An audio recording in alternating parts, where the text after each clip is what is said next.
Bismillahirrahmanirrahim. Assalamualaikum warahmatullahi wabarakatuh. Alhamdulillahi rabbil alamin. Wassalatu wassalamu ala nabiyyina Muhammadin wa ala alihi wa ashabihi wa man tabi'ahum bi ihsanin ila yaumiddin. Amma ba'd. Kembali kita bersama Daurah Musasi menjadi juragan dunia akhirat insyaallah taala bersama Ustadzuna Ustadz Aminur Bait hafizahullahu taala. Dan di sesi kita yang keempat pada kesempatan malam yang sudah cukup dingin, alhamdulillah kita masih diberi oleh Allah taufik pertolongan. Meskipun dingin mulai menembus jaket panjenengan, tetapi tidak menyurutkan semangat untuk terus thalabul ilmi insyaallah ta'ala. Di sesi yang keempat kali ini ada tema prestasi manusia yang sesungguhnya. Apa isi materinya? Kita langsung saja kepada Ustadzuna karena waktu kita hanya 1 jam ke depan, Ustadz. Masya Allah. Dan setelah itu kita ada acara keakraban. Jadi ini dibatasi sekali karena kambing. Bukan. Oh bukan. Bukan, Ustaz. Oh bukan. Lebih ke randon dan keakraban. Oh gitu, baik. Insya Allah nanti tetap ada materi-materi. Siap, saya akan mengikuti peraturan yang berlaku. Insya Allah. Baik Ustaz, kepada panjenengan kami persilahkan. Alhamdulillah wassalatu wassalamu ala Rasulillah wa ala alihi wa sahbihi wa mawalah. Wa asyhadu an la ilaha illallah wahdahu la syarikalah wa asyhadu anna Muhammadan abduhu wa rasuluh. Sallallahu alaihi wa ala alihi wa sahbihi wa man tabi'al huda ila yaumil qiyamah. Anda merasakan dingin enggak? Mulai Ustaz. Mulai dingin ya. Tapi katanya kalau di gunung setelah hujan itu justru lebih hangat. Lebih hangat. Tapi juga langsung mandi itu malah mengurangi dingin banget. Kalau langsung guyur gitu. Oh gitu, Masya Allah. Jadi, Kita mau kasih peringatan kepada para peserta. Jangan mandi. Bahwa malam ini dilarang junub. Oh iya. Nah kalau mimpi. Oh gitu ya. Ya Allah takdirkan mimpi gimana? Iya, wallahu a'lam. Di luar kendali. Di luar kendali. Baik, coba teman-teman lihat ke arah cahaya ini ya. Kita melihat ada satu pemandangan yang mungkin jarang. Ini loh cahaya. Proyektor. Proyektor. Oke. Mungkin Anda akan ini mendapatkan satu pemandangan yang jarang Anda lihat. Ini kalau lampu yang ini dimatikan mungkin lebih kelihatan ya. Oh dimatikan? Nah, coba dimatikan. Coba matikan yang situ Mas. Yang enggak yang gede ini, yang gede ya. Yang gede. Nah, lebih kelihatan enggak? Iya lebih kelihatan ini di sini juga. Masya Allah. Jadi apa yang Anda lihat itu Pak? Lampu.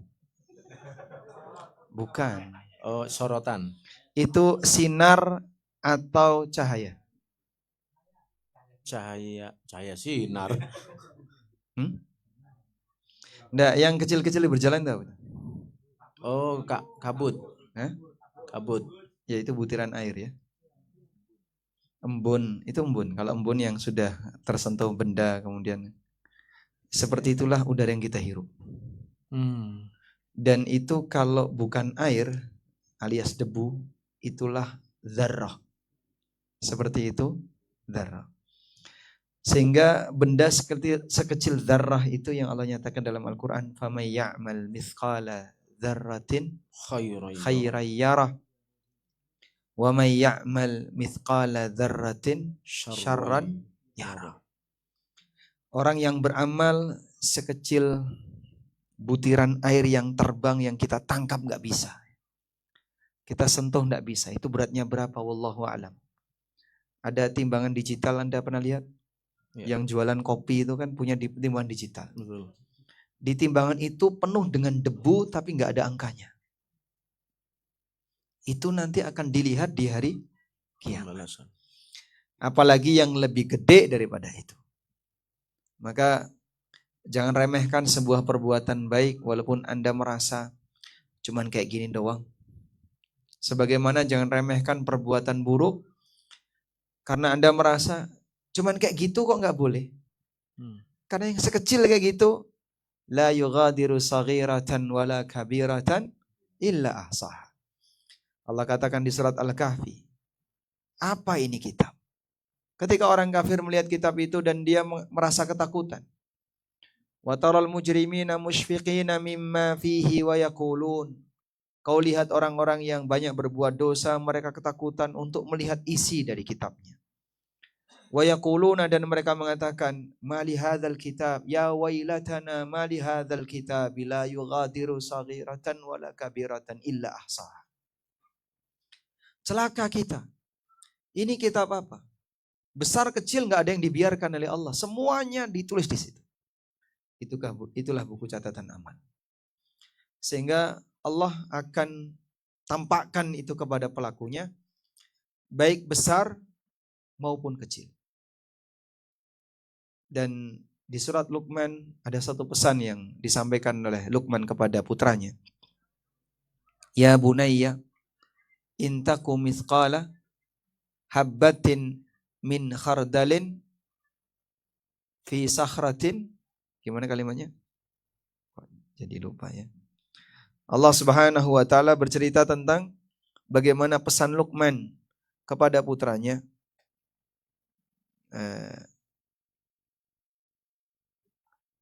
Fi sakhratin. Ya bunayya intaku mithqala habbatin min khardalin fatakun fi sakhrah. Wahai putraku, kalaupun ada sesuatu seberat biji khardal. Biji khardal itu kayak apa, Pak? Ya Anda nemu wijen ya. Ya kurang lebih segede wijen. Fi sakhratin, di sakhrah. Di padang pasir yang luas. Au fis samawat, atau andaikan itu ada di langit, yang mungkin pakai mata manusia nggak bakalan kelihatan. Coba Anda wijen kemudian dilempar di padang pasir, kelihatan nggak mata? Enggak. Ya'ti bihallah, akan Allah datangkan.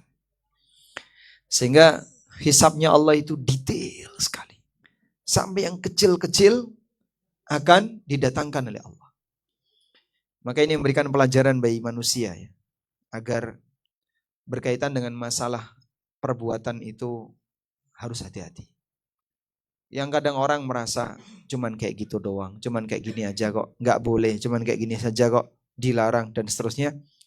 Padahal bisa jadi sesuatu yang dia anggap kecil itu besar di sisi Allah Subhanahu wa taala. Nah, termasuk dalam masalah ini, prestasi manusia yang sesungguhnya.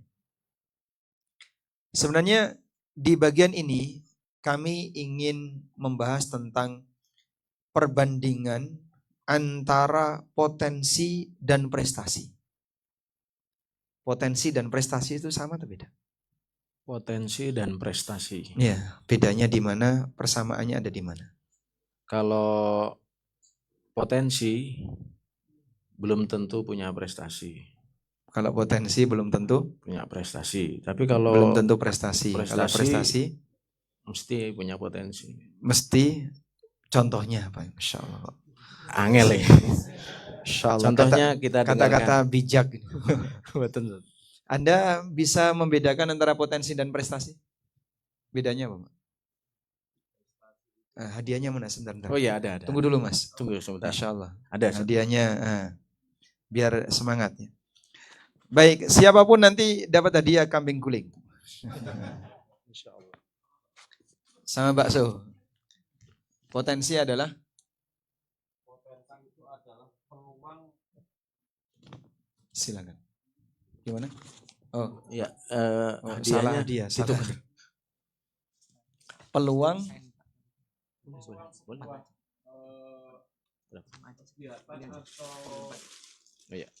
Peristiwa yang itu bisa diambil, tapi bahasanya hanya momen aja. Hanya momen. Nggak bisa diulang di kemudian hari atau waktu. Kalau potensi itu menurut saya. Oh gitu. Kalau prestasi ya sesuatu Hal atau kebutuhan yang emang kita capai. Oh gitu, Masya Allah. Terkadang sesuatu yang sudah jelas begitu didefinisikan makin gak jelas. Tapi tetap kita kasih hadiah aja. Oh Zat. siap, kasih Iya. tetap kasih hadiah. Harus Kan dapat hadiah. Masya Allah. Beliau Alhamdulillah. punya potensi untuk Beliau punya potensi. Jazakallah barakallahu fiik. Masya Allah. Alhamdulillah. Masya Allah. Alhamdulillah. Menjelaskan yang sudah jelas itu jadi nggak jelas ya. Terkadang. Terkadang. Hah? Ilmu mantik. Mantik itu ilmu ngomong. Baik, ada yang bisa ngasih Oh, iya. penjelasan? Langsung yang paling Yang mana? cepat yang sebelah ya. Kemampuan untuk melakukan sesuatu. Hasil Prestasi adalah dari hasil dari melakukan sesuatu. Beda. Kalau Oh, Bapak beda. gimana? Coba kalau ini. Masya Allah. Ya. Berpotensi itu berkemungkinan terjadi. Kalau prestasi sudah terjadi, berarti takdir itu prestasi itu. Masya Allah. Baik. Kalau melihat diri kita ya, kita punya potensi dan bisa jadi punya prestasi gitu ya. Baik. Ya secara sederhana potensi bisa kita terjemahkan dengan kemampuan. Si A punya potensi A, punya potensi B, punya potensi C, dan seterusnya. Namun begini, yang menjadi ukuran baik buruknya orang bukan potensi. Tapi apa? Kurang lebih seperti itulah arah pembicaraan kita. Jadi kalau bicara potensi, orang kaya nggak kurang. Pejabat nggak kurang. Orang yang pinter banyak. Orang yang apalagi punya kemampuan A, punya kemampuan B banyak. Tapi ketika semua kemampuan itu tidak memberi manfaat bagi orang lain, aslinya dia tidak punya prestasi. Karena kalau sebatas punya potensi, namun potensi itu tidak dia manfaatkan untuk memberikan sesuatu yang bernilai bagi masyarakat, bagi lingkungan, bagi yang lain, berarti sebenarnya dia tidak punya prestasi. Sebagai contoh ya, mana menurut Anda yang lebih orang yang lebih Anda nilai lebih baik, potensinya lebih bagus, orang kaya atau orang pintar? Potensinya lebih bagus. Ya. Orang pintar, San. Orang pintar, Iya. bukan orang kaya. Orang pintar bisa jadi kaya. Belum tentu. Pintar miskin juga banyak. Iya juga ya. Hah? Kalau menurut jenengan, Zat? Masya Allah. Ini minteri wong ya gitu. Astagfirullah. Ngapunten nggak, Zat? Masya Allah. Baik. Misalnya ya, Bapak punya anak perempuan kan? Oke. Ada yang punya anak perempuan. Terus Bapak nyari mantu. Ketika Bapak nyari menantu seorang calon suami untuk putri Bapak, Bapak pilih mana? Yang pintar. Pinter miskin, kaya bodoh. Wah. Gak ada pilihan itu. Ya? Pertanyaannya cuman pinter tapi Pinter miskin, tapi miskin, atau kaya tapi agak blow on. Atau bodoh. ya, pokoknya lawan dari pinter itu apa? Bodoh. Tidak pintar. Berarti lawan dari kaya? Tidak kaya. Pelajaran antonimnya aja udah gagal. Astagfirullah. Baik. Kira-kira Anda pilih yang mana, Pak? Pinter tapi miskin atau orang yang kaya tapi bodoh? Jujur ya. Jujur. Pinter miskin. Itu karena orang tuanya udah kaya. Iya. Masya Allah. Bagi orang yang merasa ya, bahwasanya bahagia itu ada pada harta, yang dia pikirkan apa? Kaya. Yang penting maunya kaya. Masalah suaminya itu orang pinter atau tidak, itu nggak penting. Yang penting suaminya kaya. Bagi orang yang merasa, saya senang berpikir, saya senang diskusi, saya bangga ketika punya suami yang pinter atau menantu yang pinter, dia akan lebih pilih di posisi kepandaian, potensi dari sisi dia pinter bicara dan seterusnya. Walaupun kurang kaya.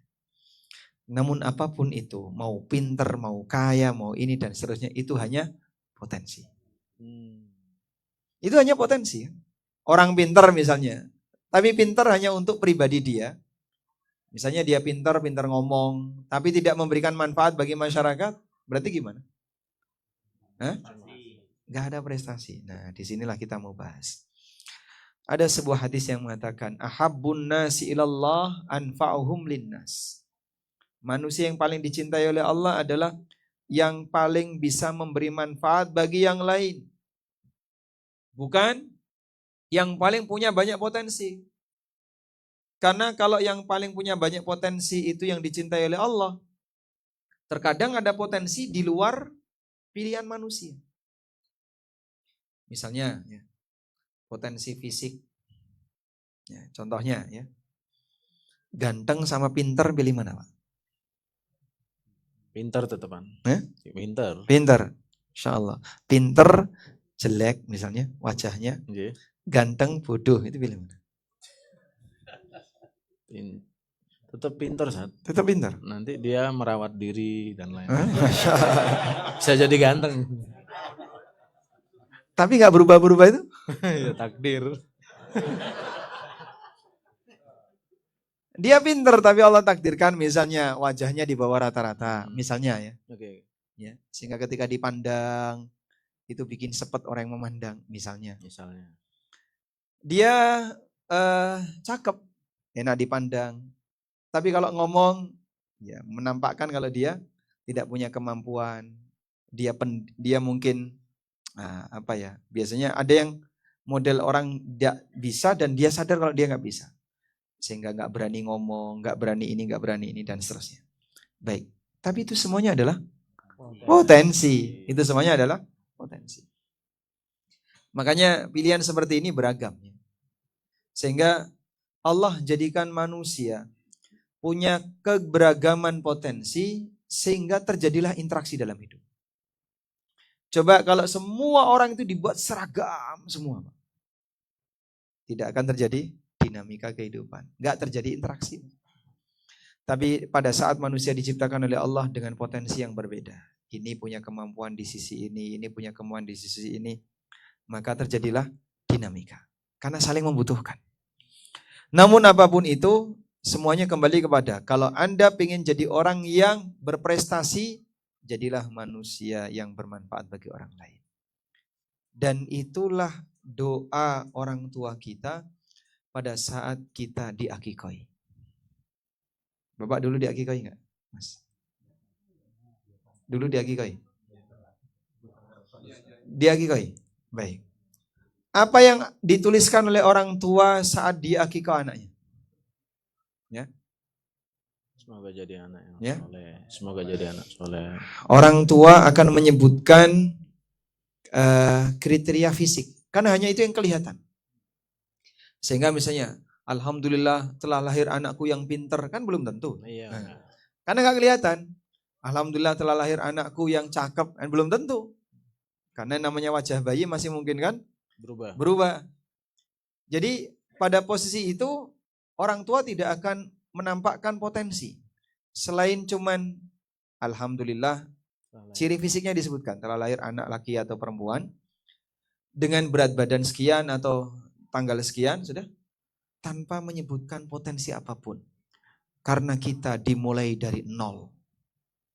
Saya, Bapak Ibu semuanya, ketika lahir dimulai dari nol. Wallahu akhrajakum min butuni ummahatikum la ta'lamuna syai'a. Allah keluarkan kalian dari rahim ibu kalian dalam keadaan la ta'lamuna syai'a, enggak ngerti apapun. Coba Bapak dulu waktu lahir sudah hafal Al-Fatihah belum? Belum. Yang benar. Gak ada yang hafal Al-Fatihah. Sampai pun imam kibar yang kita kenal. Anda mengidolakan Imam Syafi'i. Masya Allah pintarnya Imam Syafi'i. Imam Bukhari Masya Allah hafalan hadisnya. Imam Ahmad Masya Allah. Tapi mereka ketika lahir sama seperti kita lahir. Nol. Gak hafal apapun. Gak ada ceritanya ulama mencuri start. Ketika lahir, oh pantesan dia hafal sekian ribu hadis. Wong dulu lahir sudah hafal Fatihah. Ada kayak gitu? Tidak ada. Karena manusia ketika lahir potensinya nol.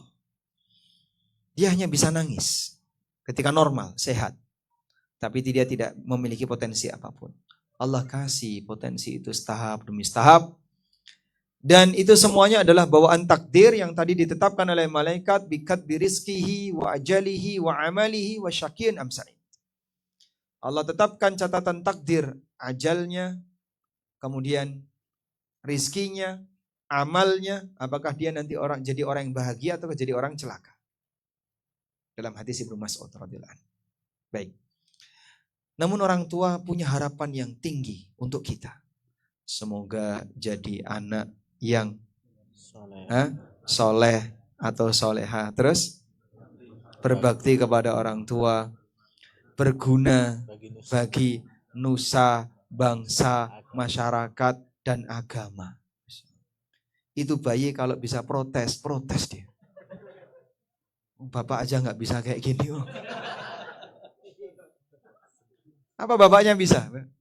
Coba saya tanya, pilih salah satu. Boleh, Ustaz. Nah, Yang pakai ini. Mana? Oh ya. Masya Allah. Baik. Mohon maaf, mic-nya. Masya Allah, alhamdulillah. Usia berapa? Usia 42. 42, Masya Allah. Baik. Sepanjang hidup Bapak 42 tahun. Apakah Bapak sudah berguna bagi nusa dan bangsa? Sudah. Sedikit time. Sedikit. Apa fungsi Anda untuk nusa dan bangsa? Yang paling kelihatan paling bayar pajak gitu. Bayar pajak, Masya Allah. Bayar pajak. Alhamdulillah ya. Lulus dari pertanyaan. Kasihkan yang lain. Masya Allah. Baik. Oh Bapak ya. Usia berapa Pak? Kira-kira berapa? Kira-kira. Saya nebak sih 20 jalan Pak. Alhamdulillah. Jalan jauh sekali. Saya 49 Ustaz. 49, Masya Allah. Bapak sampai usia 49 tahun. Menurut Bapak, apa Bapak sudah berguna bagi agama?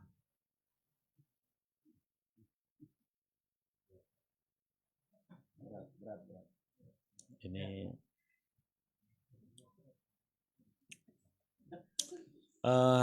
insya Allah sudah Ustaz.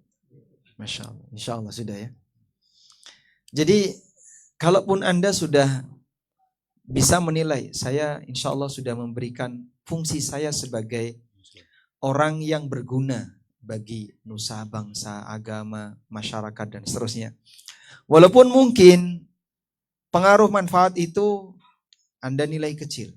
Tadi kita sudah sampaikan di awal. Wa may ya'mal mithqala dzarratin khairan yara. Wa may ya'mal mithqala dzarratin syarran yara. Besar kecil semuanya pasti akan ditunjukkan oleh Allah. Aku sudah pernah berinfak di masjid, alhamdulillah. Aku sudah pernah wakaf, sudah pernah mendukung kegiatan dakwah ini. Saya sudah pernah terlibat di sini. Kita tidak sedang pamer untuk beramal. Tapi kita sedang mengukur, apakah saya sudah mewujudkan harapan orang tua kita? Yang beliau berharap kita menjadi hamba yang bermanfaat. Nah itu terus kita latih Pak, terus kita latih agar kita bisa menjadi hamba yang betul-betul dicintai oleh Allah dengan nilai kemanfaatan yang bisa kita berikan untuk yang lain. Karena prestasi kita yang sejatinya adalah dikala kita bisa memberikan manfaat bagi yang lain. Nah, kemudian muncul pertanyaan, terus bagaimana cara kita memberi manfaat bagi yang lain? Apakah saya harus jadi ustadz? Kalau saya disuruh jadi ustadz, kayaknya sudah terlambat. Dilihat dari usianya, suruh belajar bahasa Arab, sampai huruf cer sudah mutung. Huruf cer. Nah, Anda sudah pernah belajar belajar bahasa Arab? Sudah? Sudah. Sampai lulus atau mutung di dia?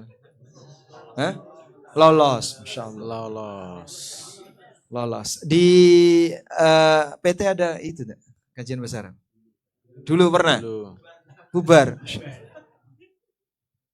Dan itu memang ujian terbesar. Karena untuk bisa bicara agama lebih serius, mendalami, kuncinya bahasa Arab. Yang tadi kita ceritakan ya, referensi di Masjid Nabawi, ribuan buku, kok nggak ada yang bahasa Indonesia? Bapak salah alamat. Karena tidak mungkin diterjemahkan, hanya konsumsi mereka yang bisa bahasa Arab.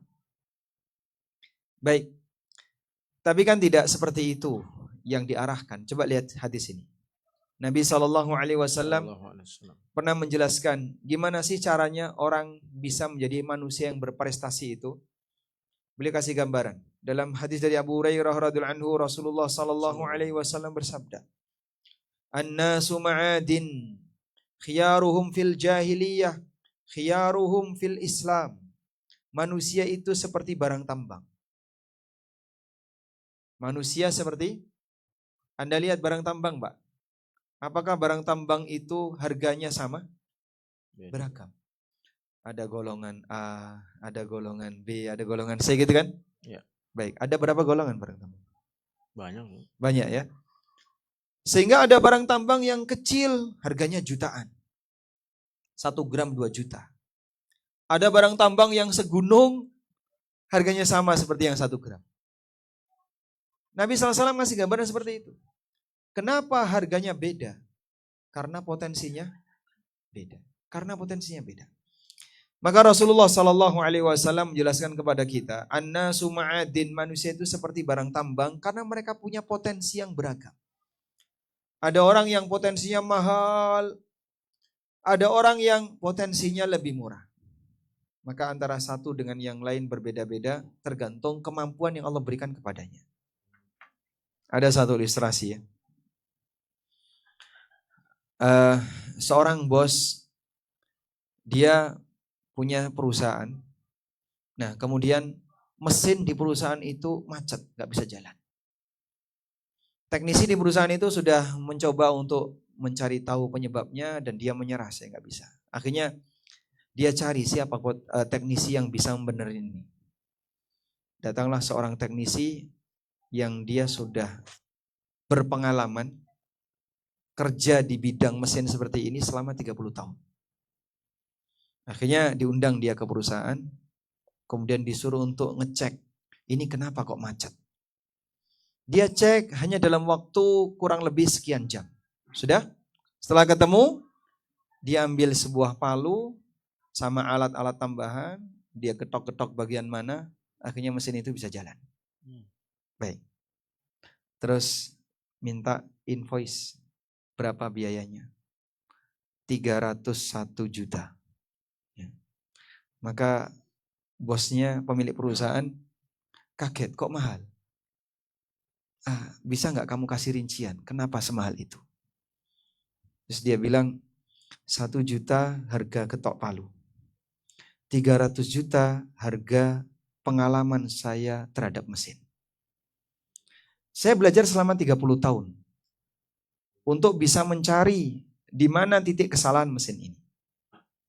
Sehingga Anda membayar untuk pengalaman saya. Kalau cuma sebatas ketok palu, siapapun bisa. Murah. Maka berkaitan dengan masalah potensi, itu bukan masalah waktu kerja, tapi waktu nyari pengalaman, waktu belajar. Sehingga semakin panjang Anda belajar dan terus belajar, waktu Anda bernilai. Di saat itulah Nabi SAW mengatakan, khiyaruhum fil jahiliyah, khiyaruhum fil Islam idza faquhu. Orang yang terbaik di zaman jahiliyah, itulah yang terbaik dalam Islam kalau dia paham agama. Sebab potensi manusia itu tidak mandek apabila dia tidak berhenti belajar. Sehingga saat Anda belajar terus, potensi itu bertambah. Di semua bidang yang Anda punya. Sebagaimana barang tambang. Ada di bidang A, ada di bidang B, ada di bidang C. Sampai pada titik orang itu mencapai kondisi ekspor di sana. Waktu saya kerja, saya diamanai untuk menjadi content director. Direktur konten. Direktur konten. Nah, di sebuah perusahaan.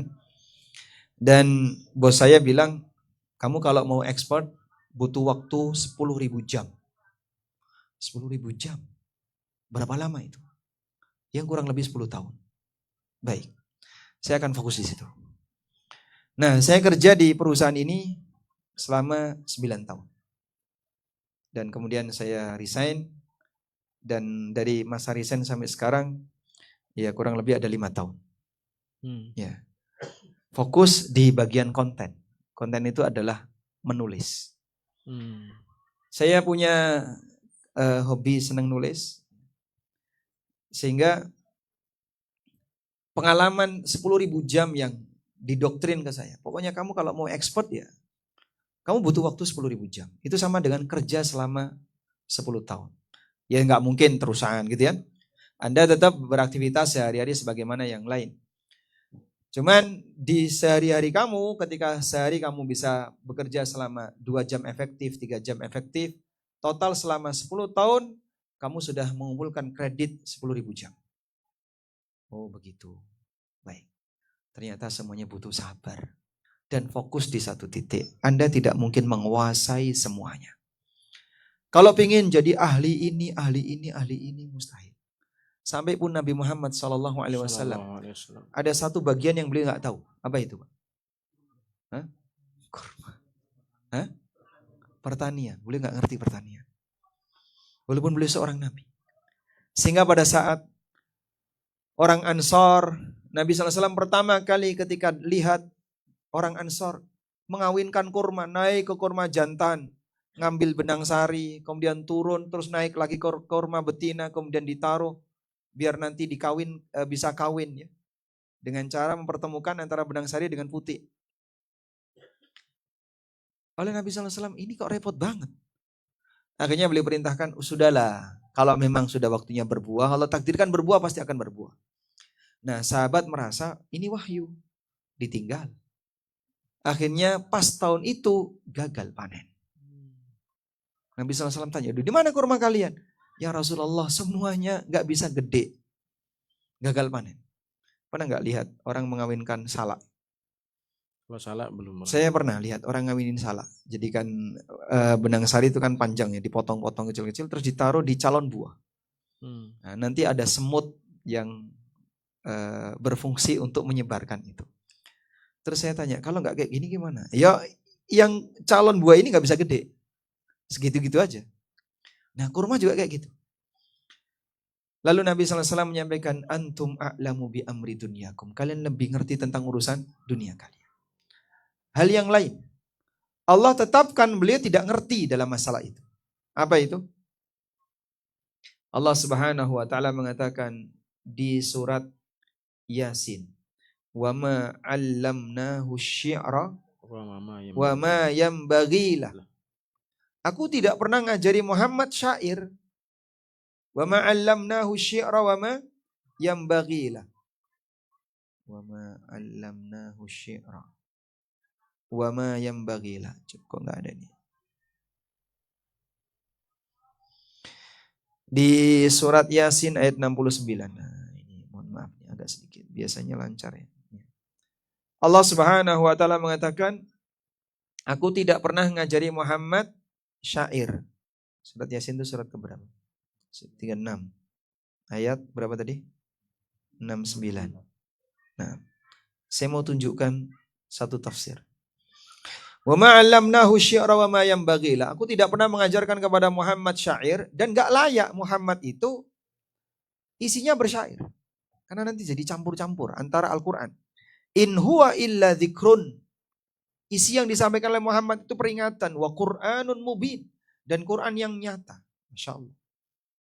Allah membersihkan Quran itu sampai nabinya SAW dibuat gak bisa syair. Padahal rata-rata penduduk Mekah itu pintar syair. Abu Bakar itu lebih pintar syair daripada Rasulullah SAW. Coba kita lihat di sini tafsirnya Ibnu Katsir. Nah,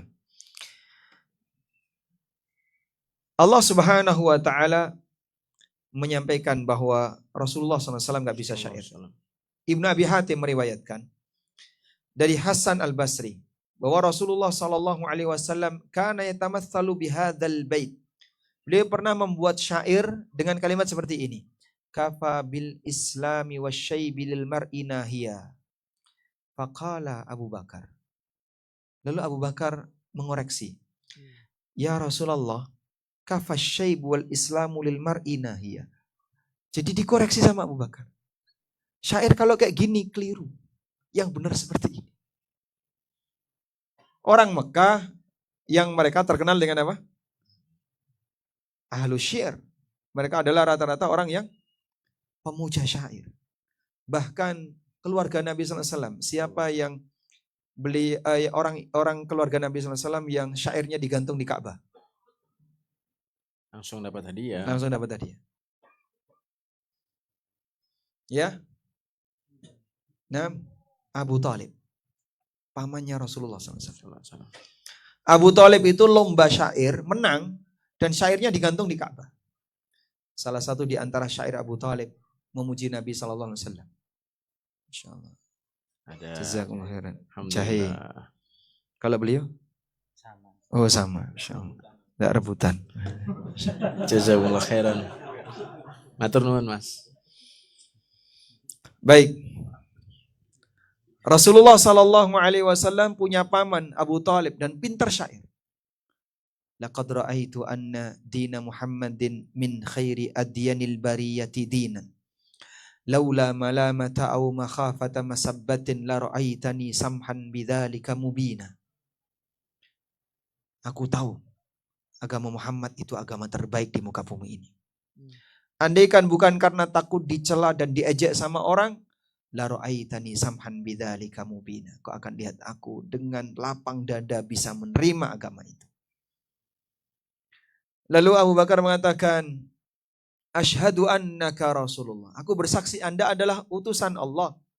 Yaqulullahu ta'ala wa ma'allamnahu syi'ra wa ma yanbaghi. Justru ketika Nabi SAW gak bisa syair itu bukti kalau beliau seorang Nabi.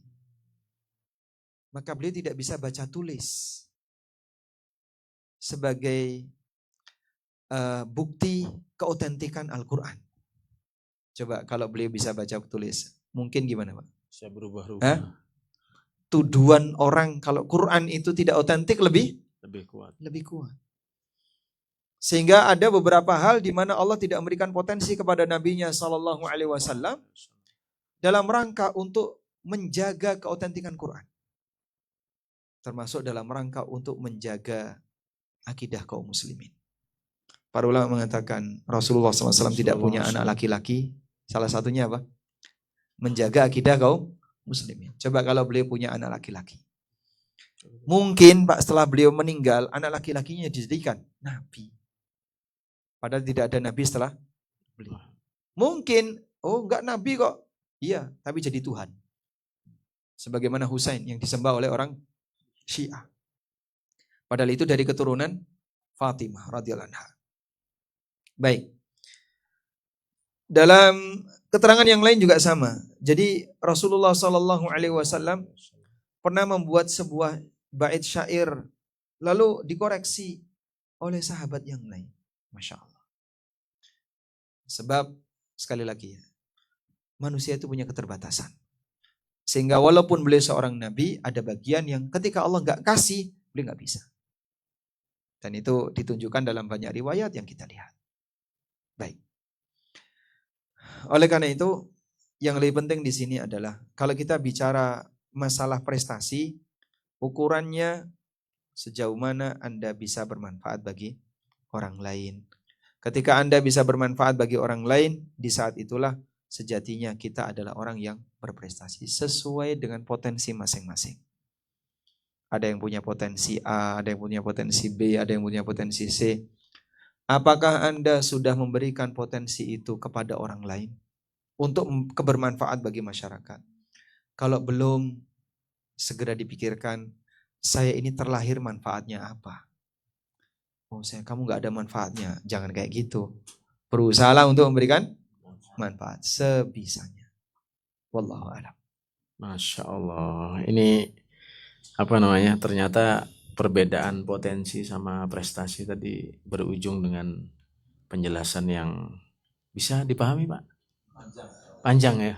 Woi bapaknya panjang Mas. Masya Allah. Gimana Mas? Padahal baru datang panjang. Masya Allah. Itulah potensi beliau. Potensi Bokaroma Pak. Baik bapak-bapak sekalian, karena saya diamanahi ini bagi hadiah harus habis Ustaz. Oh, malam ini harus habis. J. Nanti mungkin sisanya di pas keakraban. Oh baik. Yang ini dulu Ustaz. Besok pagi kan masih ada satu sesi lagi. J masih disimpan, masih ada Siap, juga. alhamdulillah. Besok pagi hadiahnya lebih gede ya. Insya Allah. Insya Allah. Tadi plastiknya gede. Plastiknya. Tapi nggak tahu dalamnya. Ini Ustaz mau dikasih kepada siapa Ustaz? Baik.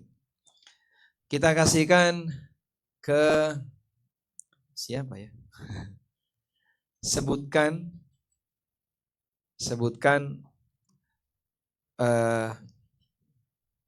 prestasi manusia yang sesungguhnya. Prestasi manusia yang sesungguhnya. Ketika orang itu bisa memberikan manfaat, Masya Allah, barakallah, dapat hadiah. Dapat hadiah. Nah. Maaf. Baik. Selanjutnya ada yang agak besar ini. Kenapa Nabi Shallallahu Alaihi Wasallam membuat gambaran manusia seperti barang tambang? Masya Allah. Ya. Bapak sudah dapat belum? Sudah dapat hadiah? Belum. Baik. Karena memiliki potensi yang berbeda-beda, tapi tetap satu juga. Itu jawabannya. Oh gitu ya. Potensinya beda, tapi apa? Semua punya peluang memberi manfaat. Sehingga mohon maaf, emas dengan kerikil itu lebih manfaat mana? Lebih manfaat mana? Ya.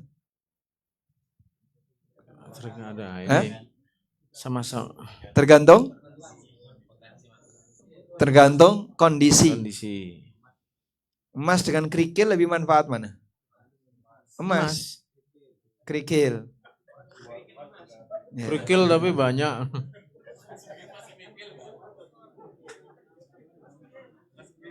Misalnya, kebayang nggak misalnya? Anda hanya punya emas tapi nggak punya kerikil. Oh iya. Nggak ada yang jual kerikil.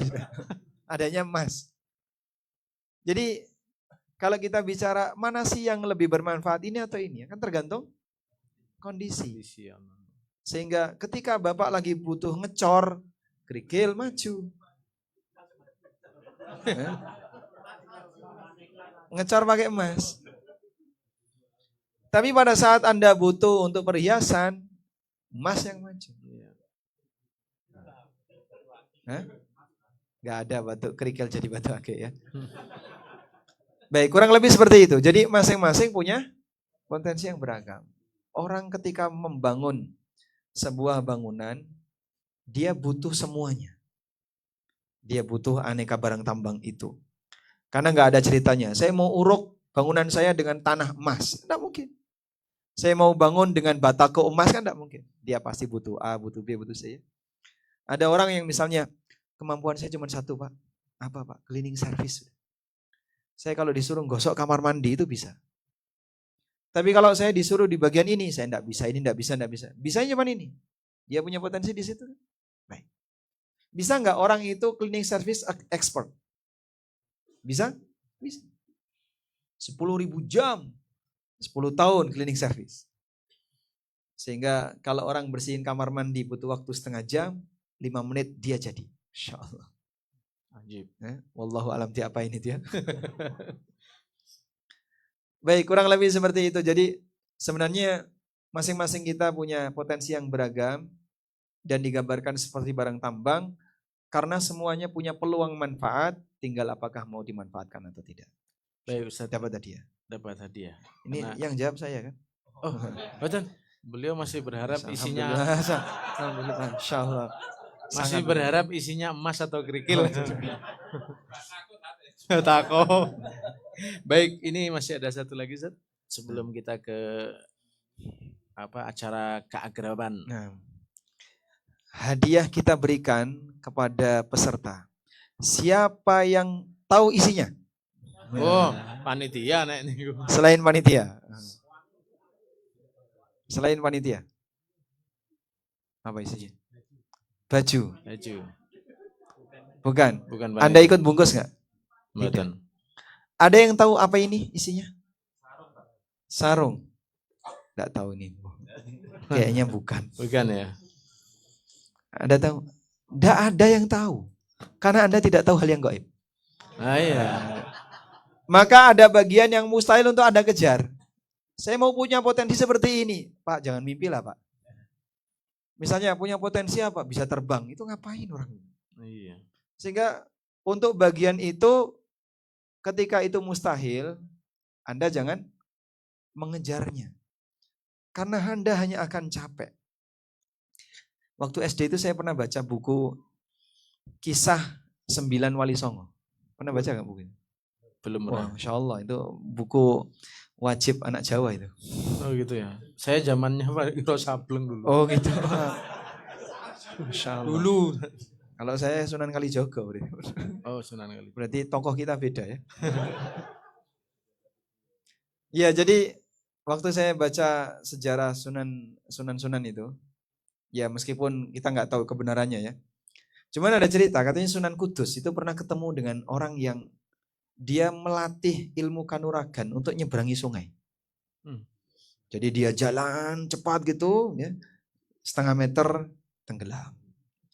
Terus diulangi lagi, jalan lagi, bisa 1 meter, bisa sekian meter. Ya nggak sampai-sampai, maksimal paling cuma 2 meter. Iya. Sambil lari-lari gitu di atas air. Lalu kata Sunan Kudus, sudah berapa lama Bapak latihan ini? Oh sudah bertahun-tahun. Saya bisa sekali waktu langsung jadi. Oh ya gimana caranya? Dia langsung ngambil rakit. Nyebrang. Duh sudah selesai, saya sudah sampai sebelah. Lah kamu bertahun-tahun ngapain aja? Ya Allah. Orang bodoh kayak gini kan. Nah, ini Jadi dia berusaha untuk melakukan sesuatu yang tidak mungkin dicapai. dicapai. Sehingga bercita-cita untuk bisa ini misalnya. Mustahil. Sudahlah tinggalkan yang kayak gitu. Misalnya Anda punya harapan, saya pengen jadi presiden. Pak coba ngaca tuh Pak. Astagfirullah. Tapi memungkinkan nggak? Bisa, yang penting ijazah. Yang penting, oh. Buatan. Maksudnya Nah, kita kembali ke hadiahnya ini tadi belum Ustaz. Hadiah buat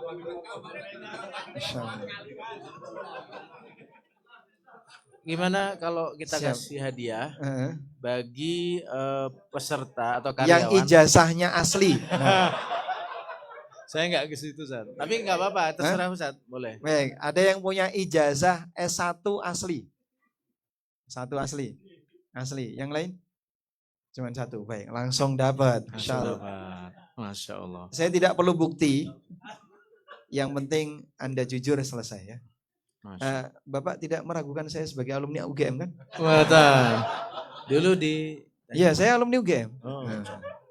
Alhamdulillah. Baik, ini obrolan tinggalkan saja ya. Baik, Ustaz, karena sesi ini berakhir dan hadiah juga nanti kita akan bagikan di sesi berikutnya. Karena ini bau kambing gulingnya sudah Sudah sampai sini. J. Udah tiba belum kambing gulingnya? Sudah sampai? Bakso, bakso dulu. dulu. Jadi kenyang bakso dulu. Bakso dulu karena kan nggak Ya. terlalu lapar banget. Sudah kambing gulingnya kan nanti dalam kondisi sudah kenyang ya. Akhirnya sisa banyak di bawah panitia. Boten. Insya Allah tetap habis itu nanti. Pengalamannya gitu. Oh gitu ya. Baik. Matur nuwun Bapak-bapak semuanya. Mudah-mudahan sekali lagi Ustadz ilmu yang panjenengan sampaikan bisa terserap semua dan bisa kita praktekkan. Mudah-mudahan Allah memberkahi ilmu, harta dan keluarga panjenengan. Amin. Dan juga bisa kita praktekkan dalam kehidupan sehari-hari. Demikian pada sesi kali ini. Mohon maaf atas segala kekurangan. Wallahu ta'ala alam bisawab wa sallallahu ala nabiyina Muhammad walhamdulillahi rabbil alamin. Assalamualaikum warahmatullahi wabarakatuh. Assalamualaikum warahmatullahi wabarakatuh.